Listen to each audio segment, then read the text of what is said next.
Mission Transition is a veteran-led project started by Still Serving Veterans, a nonprofit that helps transitioning military members with all things employment as they look for civilian jobs. Oh, and it doesn't cost you a dime. Find out more at ssv.org. Anyway, here's retired Navy Chief Dave Lake.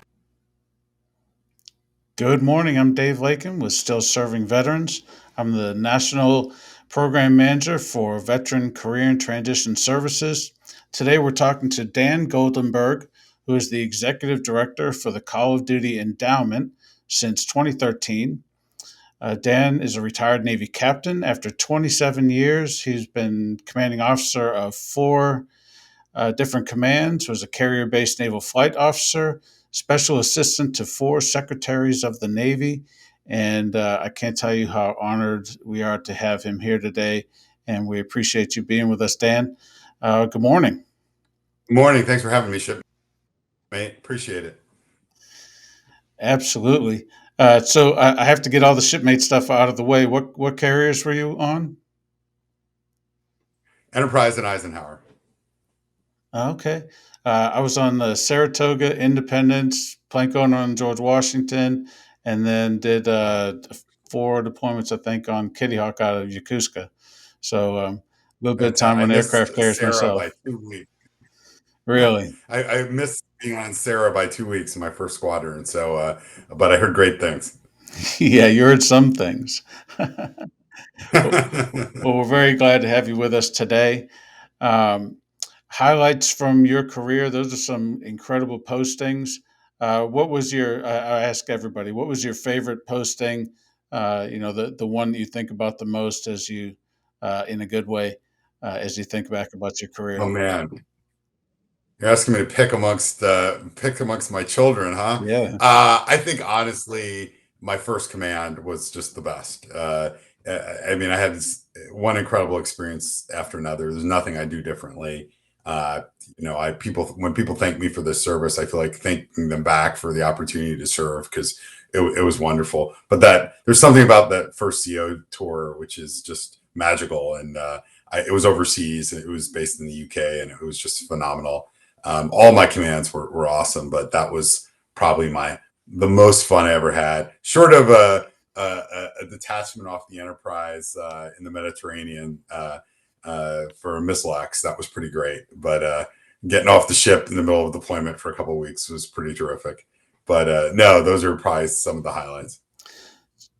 So that's great. Of all my various commands, I was also shore duty in NAS Norfolk and NAS Pax River, but I did a few years in Puerto Rico and a few years in Sicily, and those overseas tours were just amazing. I loved them.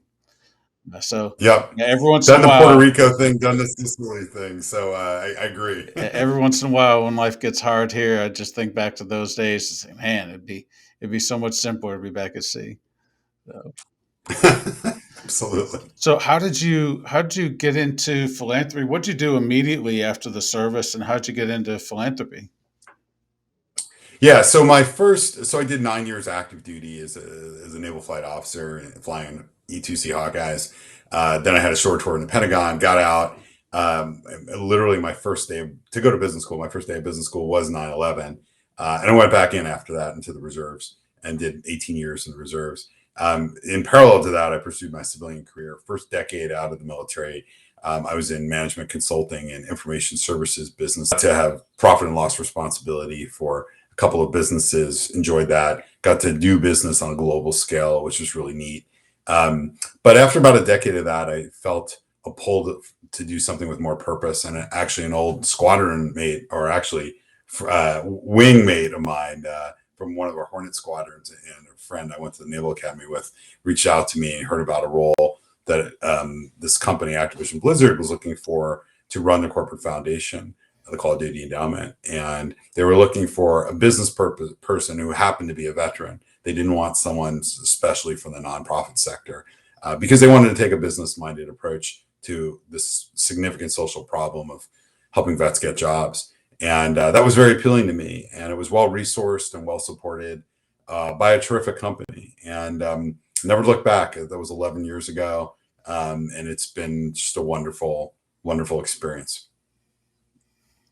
Well, absolutely. I've been associated with several nonprofits since I got out, and that's it's nice to be able to put your finger on an opportunity to make a difference for people en masse. You know, I Absolutely. I see that you're a graduate of Harvard Business School. Are you familiar with Robert Fuller? Yes. Yes. Took me a second, but yeah, absolutely.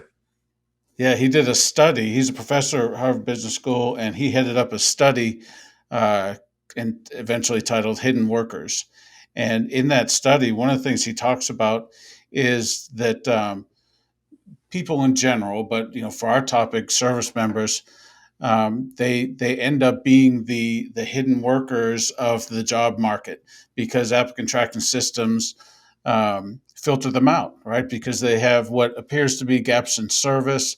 They often take time off coming out of the service, and some of them just are keyed to filter out military, filter out veterans or veteran spouses in particular. Veterans have something like a 3.5% unemployment rate, and veteran spouses have about a 20% unemployment rate, and that can't be a coincidence. So, in your experience with the several nonprofits that you work with, how are we as and to full disclosure, Still Serving Veterans is a recipient of Call of Duty endowment funding each year for the last several years. Uh, in your experience, how are the nonprofits that you work with addressing that hidden workers problem, and how is Yeah. it making a difference? Yeah, it took me a minute when you said Robert Fuller because I know him as Bob Fuller. So we Yeah. actually sat down about a year and a half ago, talked about some of this stuff, and he's terrific and really does great service to workers around the country, but also specifically to veterans. And for sure, veterans are hidden workers. A couple things I want to address, a lot to unpack here. So if I miss anything, Dave, come back at me, please. So first of all, the BLS unemployment numbers for veterans are absolute garbage. That's the number that you hear quoted in the press. That's that 3.5 number you mentioned. It's based off, and I've had cause to go deep on it because of some of the work that Still Serving Veterans and some of our other partners have brought to light, which was a number of years ago. I think it was about 6 years ago. Um, we saw the veteran unemployment rate, according to the Bureau of Labor Statistics, going down, down, down, down. But yet demand for help from veterans was going up, up, up, up. And we kept asking the question, what's going on here? And anecdotally, what we heard was that um, despite what the numbers were saying, we were having veterans come in asking for help because they either they had a job, but they weren't getting enough hours, or the rates were so low, that they just couldn't make ends meet. Some of them had 2 or 3 jobs, and they were facing eviction from their apartments or homes. So we really wanted to understand what was really going on here. First of all, the reason the BLS numbers are crap is because they're based off of one question. And that question is asked by the Census Bureau. A lot of people think the census every 10 years. It's not the only thing they do. Every month they do a survey of households. They've been doing it every month since 1940, and they really haven't changed things too much since then. And they ask one question, and that one question determines the U.S. unemployment rate. And then the second question determines the veteran unemployment rate. So the first question is, last week, were you paid for work? Last week, were you paid for work? If you say yes, you're counted as fully employed. So who can fall into that? Well, someone who worked at Starbucks for 10 hours a week in the past week, or someone who mowed their neighbor's lawn for $25, or someone who drilled in the Guard or Reserve last week but doesn't have a civilian job. According to the government, those folks are all counted as fully employed. The other thing they do is they ask this question: are you a veteran?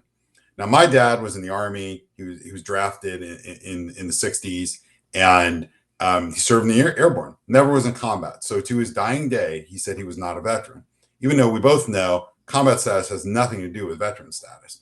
So there are a lot of veterans out there who are veterans, who, when asked the question, are you a veteran, will say no. This is particularly true for women. Women veterans often will not, for a variety of reasons, identify as being veterans.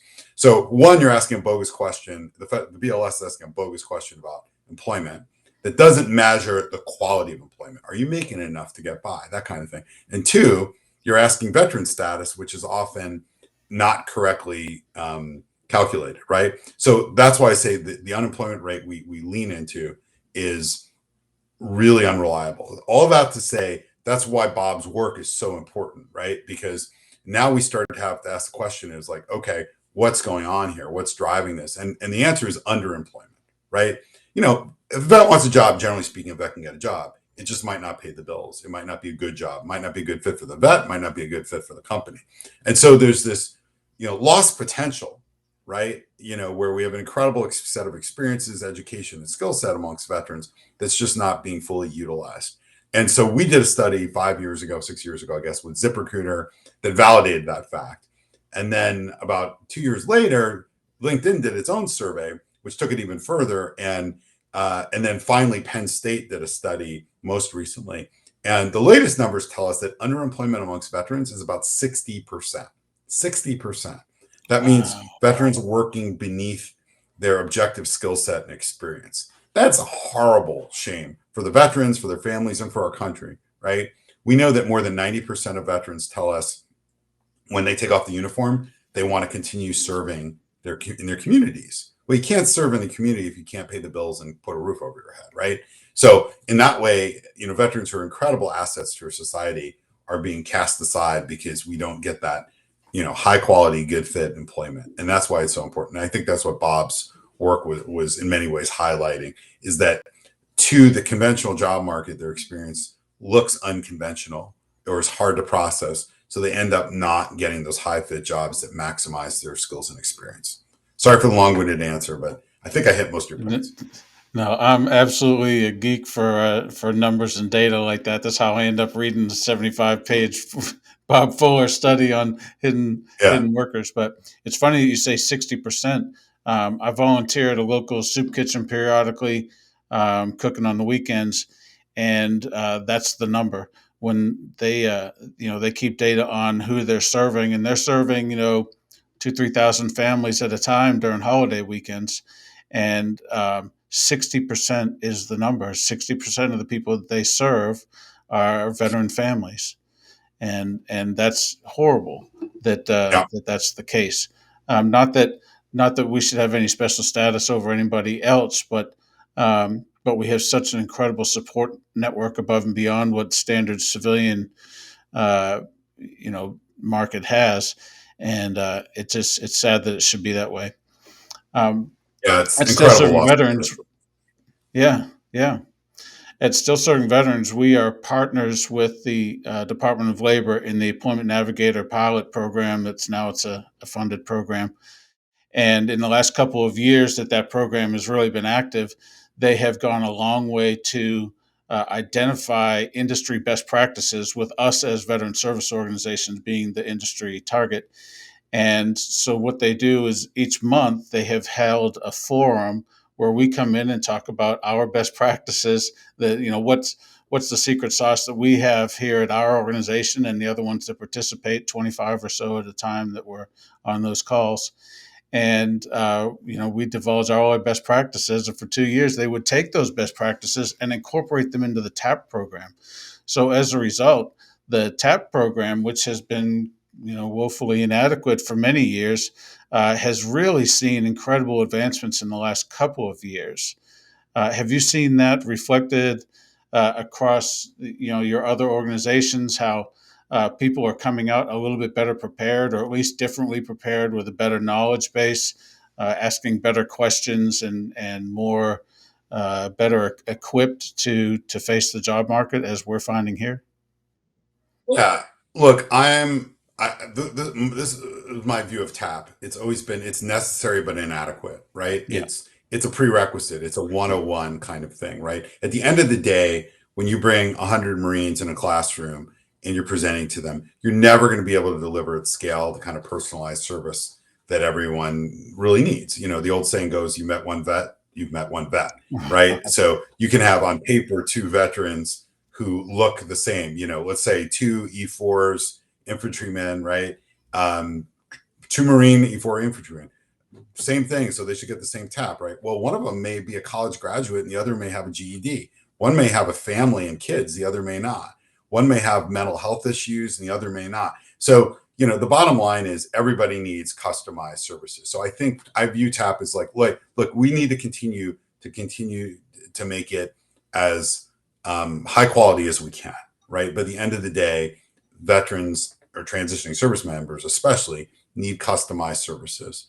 The place I'd like to see TAP go is one where it starts with assessment. Everybody's assessed, and based on their needs, they get a customized or mass customized program. So, if you're in the supply corps in the Navy, um, and you're looking to move into supply chain at Amazon, probably don't need that much support, right? It's likely that they will be of great. The company will want them. Maybe they need a different kind of transition vehicle than the E4 with a GED who has no idea what he or she wants to do. So I think that's where TAP needs to go, and I haven't seen indications it's going there right now. There's a couple tracks. I think there's an employment track, an entrepreneurship track, and a student track, and that's okay. But it's really a 20th century solution to a 21st century economy. It's not where it needs to be. I'd like to see a lot more mass customization and direct referrals, which is we're starting to see this through NPP, to the organizations like Still Serving Veterans that can provide that customized hands-on services that most transitioning service members need. Yeah.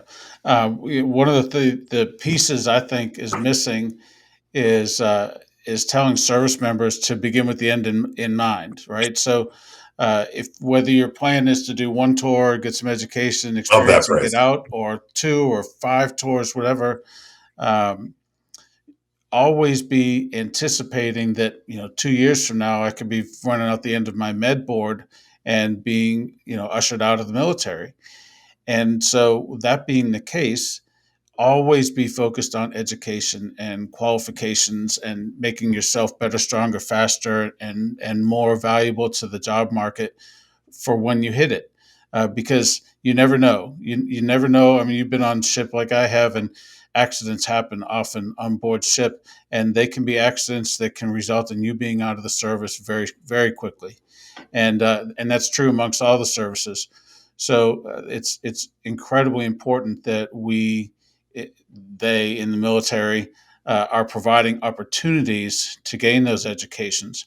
One of those things that uh, contracting commands have is Defense Acquisition University. And so when I was at NavAir, I was a Navy chief, and I had access to seemingly unlimited DAU courses. So I took all the acquisition, logistics, program management courses that I could accomplish, and they were invaluable towards making me more functional in the job that I was in. If those kinds of um, assets were available to active duty service members so that they could be taking them as they can take them instead of having to go to the Navy campus office and take tests to get into school and all this stuff and maybe work around their schedule, because some of the services come out, the Army folks are coming out these days with degrees. Air Force is coming out with degrees, but you just don't see it in the Navy yet, or the Marine Corps. So I think that they have some work to do there.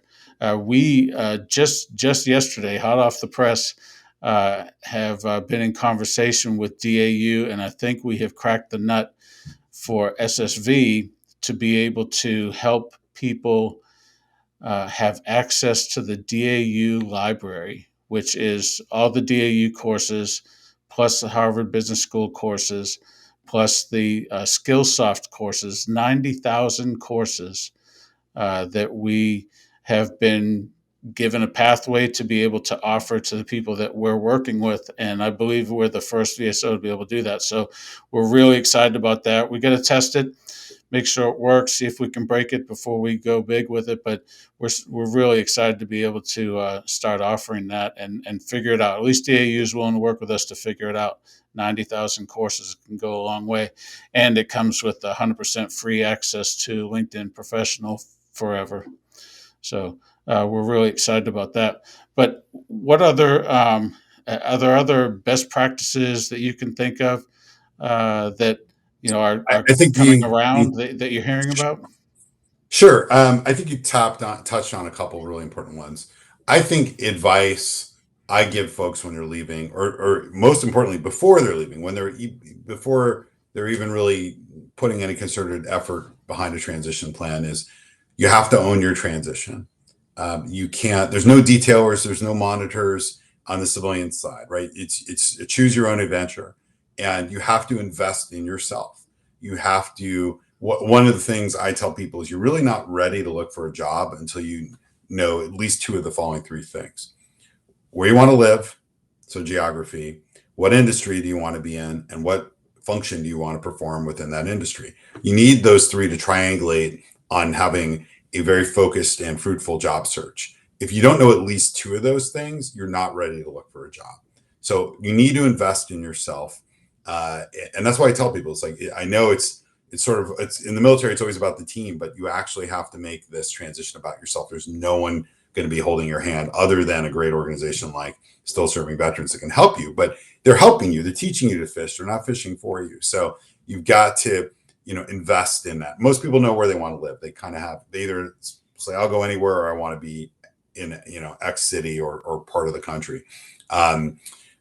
Industry, people kind of get it. I like to say, look, you pick a kind of company where you'll be proud to wake up in the morning and go to work, where your kids will be proud of you, or your parents or whomever, that you're working there, where you're happy about it. Because folks in the service, we're looking for that sort of that spiritual fuel. I think we're looking for this meaning and purpose in our work. So in picking industry, I think for a lot of folks in the military, that's important. And then finally, function. Function is probably the hardest thing for most folks in the military to understand in the corporate context. I mean, effectively, it's your MOS, it's your NEC, it's your designator, but it's a little more flexible than that. But at the end of the day, you've got to choose. Do you want to be in finance? Do you want to be in marketing? Do you want to be in sales? It's really important. If you go to a career fair, let's say, and you meet with a recruiter from a company, they're not there to help you figure out what you want to do. They're there to help you come into their company, but they expect you to say, I want to be an accountant in Cleveland in your company. They're not here to hold your hand and help you find the right fit. So do the research, do the work. It's always appropriate to use LinkedIn and reach out to people for informational interviews. If you think, hey, I might be interested in doing what they're doing. Really great, like use the hell out of LinkedIn. LinkedIn research shows that veterans tend to have very insular networks. What does that mean? It means networks with other veterans. So use tools to expand. Certainly veterans who are out there in the civilian world, that's great. But if you're going to limit your network to that, you're going to have problems. There's some great tools like Veterati, which is a veteran networking, a networking application for mentorship. So it's a great way to request mentorship in a specific area of a company. Volunteer mentors volunteer 1 hour at a time, so it's not very onerous to them. But you can find almost any function, almost any industry in there. It costs nothing. It's a great way to have that informational interview, ask the stupid questions, and really learn and invest. And you don't have to be in transition or out of the military. You can do this at any time. So I think, and then once you've made those connections, got the questions answered, add those people in your network. Ask them if they will, allow you to link up with them in LinkedIn. I think, Dave, you also hit on a really important point that is a little shocking to folks when they leave the military. There's no organization on the planet that invests more in training than the U.S. military, and it's for free, right? I mean, there's some educational opportunities. Let's differentiate education from training. There's some educational opportunities the military also affords you. Some are free, some are not, but usually if they're not, they're quite discounted, that are worth taking advantage of. But I've also seen people kind of go off, like just sign up for everything without any rhyme or reason to it. When you're looking for a job, you need to have a story. So education that advances your story, like, yeah, I was a grunt, but now I want to be in supply chain. So I've taken all these courses on supply chain that were outside my MOS, and I'm showing my interest in pivoting to a new role. That makes a ton of sense to a recruiter. And it's more likely that, okay, well, you don't have experience here, but I see that you have real demonstrated interest and you're investing in yourself and your education here. When you get out of the military, and this is the thing that a lot of veterans find surprising, the corporate world doesn't invest very much in training. Some companies don't invest at all. And so if you're expecting that same level of training after you leave the military, it's not going to be there. I'm just flat out telling you it's not going to be there. Absolutely correct. You got to use those incredible, truly incredible opportunities like Dave was mentioning while you're still in uniform. And I love the example you brought up about how the Army and Air Force are very different than the Navy and Marine Corps in this regard. Let me give you a very specific example about medics, medics and hospital corpsmen in the Navy. Um, of those who leave the service and want to continue to work in the medical profession, half of them, half of them are unable to find jobs, which is crazy because there's a massive staffing um, gap in the civilian medical world right now. It's a crisis, actually. And so what's going on here?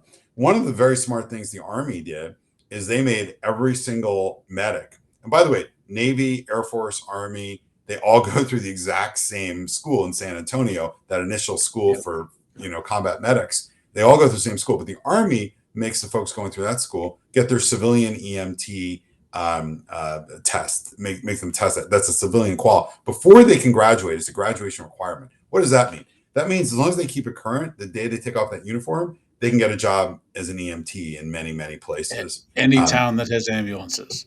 Pretty much, yeah. Now, there's some states that put some stupid onerous requirements on top of that, and we're working to get that changed. But just to give you a point, like that extra civilian certification, pursuing that. So, what do you do if you're a corpsman in the same boat? Well, on your own, you go take the test, is what you do. But it's just the Navy isn't going to give you time to do it, which is unfortunate. But that's the kind of example where use your time in service to prepare you for what you want to do afterwards. I do want to mention that those DAU courses, you can find them at dau.edu, and if you have a CAT card, you have access to them all. So that's impressive. Amazing. Most anybody can get on the internet during downtime in the military these days, so it's helpful. So let me switch gears here a little bit. So, in your time in philanthropy, I'm sure you have seen, and you probably know the numbers way better than I do, how many veteran service organizations there are out there and how many people are donating money to those organizations. And they just say, here's $10,000, here's $100,000, let's go see what you can do with it. And maybe they wait for a report back and that kind of stuff. Um, and there's alternatives to that method, right? If you're gonna give your hard-earned money or the money that you've collected from your employees or wherever, and you're going to donate it to an organization, you want to know that that organization is going to do with it what you were expecting. And so, what's your experience in those two different realms of performance versus, just spray and pray? So I spray and pray like that. I like to call it fire and forget philanthropy. So same vein though, same idea, which is a lot of corporate philanthropy and some private philanthropy as well. They write the big check. They probably do a photo op with a big cardboard check, and then that's it. And we, the Call of Duty Endowment, have never been that way. It's always been about finding and funding the highest performing organizations and helping them grow. And so we do some very I would say thorough vetting. We have a program we call the Seal of Distinction, which is how we vet all the organizations we support. Organizations that don't pass it don't get our support. End of story. And then we reassess organizations we are supporting every other year, and it's made all the difference in the world. When we first started out in doing this program in 2013, our cost to place a veteran in a job was pretty much at parity with the federal government. Today, our grantees, like still serving veterans, are doing this for 1/19th the cost per placement with higher quality outcomes than the Department of Labor's programs. And that's because of this approach. Accountability matters. People in the military intuitively know this, right? And I think people in the business world intuitively know this. Certainly, Wall Street expects it. That's why we have financial statements from companies that are required, certainly by public companies, annually. And accountability drives performance. Unfortunately, most donors out there, most large philanthropic efforts don't drive accountability. They don't require regular results that they assess. So if one of our partners isn't quite hitting the mark, we agree on targets every year. We get quarterly reporting. If they're not there, we talk about it. We use a technique I learned in business school called the 5 whys. It comes from the Toyota, actually. But it's when you see a problem, you ask the question why 5 times. And what that does is it helps you go pretty deep onto understanding the root cause of a problem. So we're not here to say, oh, you're not on track, we're not going to fund you next year. We're here to be a partner because we see these problems, many grantees, and help you solve it. And sometimes that's thinking it through. Sometimes that's connecting with people who have deep knowledge in a problem area. Sometimes that's giving you more money to solve a particular issue, whatever it may be. But we're involved partners that way. And again, I find that most philanthropic organizations are not, unfortunately. And look, accountability, it's human nature. It's why communism failed, right? Like, you need to have people accountable for results, or results don't get better. That's just how it works. It's human psychology. And it's super important that we have that. We also, as I alluded to, we have this 20,000-foot view because we're looking into many different partners' work. And sometimes we see trends. I'll give you a great one that we noticed, I think it was about 5 years. We're doing particularly well helping women veterans. And that just happened to be Still Serving Veterans and Hire Heroes USA. And they were way ahead of everyone else. And some of our partners were just, really not doing as well. And we wanted to understand why. And we went deep with Still Serving Veterans, and we went deep with Hire Heroes. And then we asked them to come, and once we've distilled those lessons, teach it back to our other partners, which they did. And the cool thing about that is within a year, every single one of them was over-indexing on placing women veterans because they'd adopted the smart practices that Still Serving Veterans had executed, and the ones Hire Heroes USA did as well. And that shows how an involved funder can really bring insight that's valuable to the space. Because, I'll tell you, Paulette Risher, who was this CEO at the time, she knew that you all were good, but she didn't know how good compared to everyone else. And one of the great things about Still Serving Veterans and Hire Heroes USA was the willingness to share what they'd learned. And it made a huge difference for the veteran community. So that's just one example, but I think a lot of funders don't roll up their sleeves enough, not to be annoying, not to be overbearing, but to add value in that regard. It's a reasonable question. What are you doing with the dollars that I gave you to do something with? So, Absolutely. we don't mind answering those questions because it makes us be better, stronger, faster every year. So we're happy to do it. I attend a lot of job fairs, and on the back of our rack cards and most of our materials, we have the Call of Duty badge. And so when I'm talking to people and explain to them that what we're able to do for them is completely free of charge, we don't have to charge them anything for the mentorship. Doesn't matter how long we got to stick with them. We're going to do it until they're in the job that they want. I flip that card over and say, because for one thing, the Call of Duty folks make sure that we're able to do that. And the number of people who, instantly light up because they are familiar with Call of Duty, but had no idea, which I can't believe it, but they have no idea that their dollars that they paid for themselves or for their kids, like I do, to play Call of Duty and buy the upgrade packs and everything, that a portion of that goes to do what we get to do. 20,000 or so hires that we've been able to get in the last 18 years. And the vast majority of those, due to the goodwill of code, they have no idea how much they are contributing to that end. So, where have you seen the program? Was it when you first got into it, or Call of Duty first got into it? How has it changed over the last 10 years or so that you've been doing it? Well, thanks for bringing that up. Call of Duty, the game, as and Activision, the company, have been incredible partners in this space. I mean, indispensable. There's tens of millions of people who play that game every day, and the platform they have, the unbelievably skilled people they have running it, have enabled us to create awareness and to raise funds about and for veteran employment in a really unprecedented way. I mean, tens of millions of dollars from in-game items, every cent of which has gone to placing vets in jobs, to organizations like Still Serving Veterans.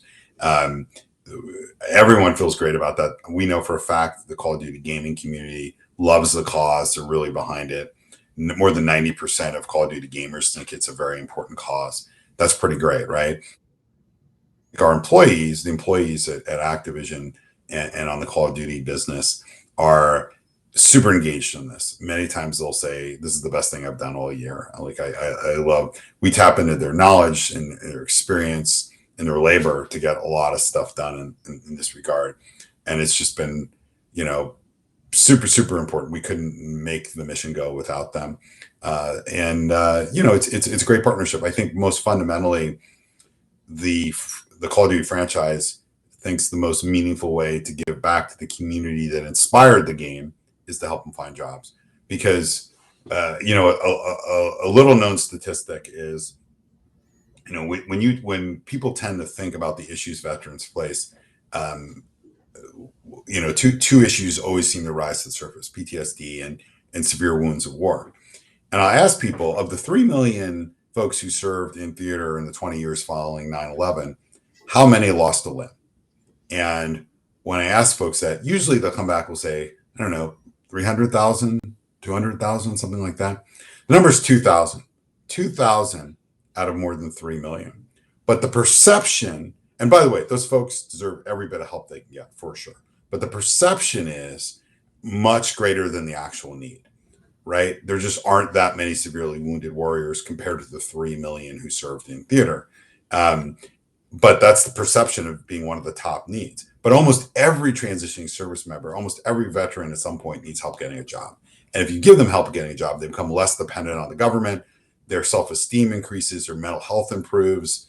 Like it's a win-win for everyone, right? But yet, less than 1/10 of the federal government spend on veterans goes to employment. That's crazy. It's the number one requested service amongst veterans and transitioning service members, but less than 1/10 is spent on it. It's absurd. And quite frankly, a lot of the programs the government runs with that spend don't work very well compared to the work that Still Serving Veterans does. So we have a long way to go, and we use that Call of Duty platform to shed light on the need being great, the value of meaningful work being tremendous, not just to the veteran and their family, but to the country. Well, I know it's a different department, but is there anything coming up in the Call of Duty world that you want to announce here for the first time ever?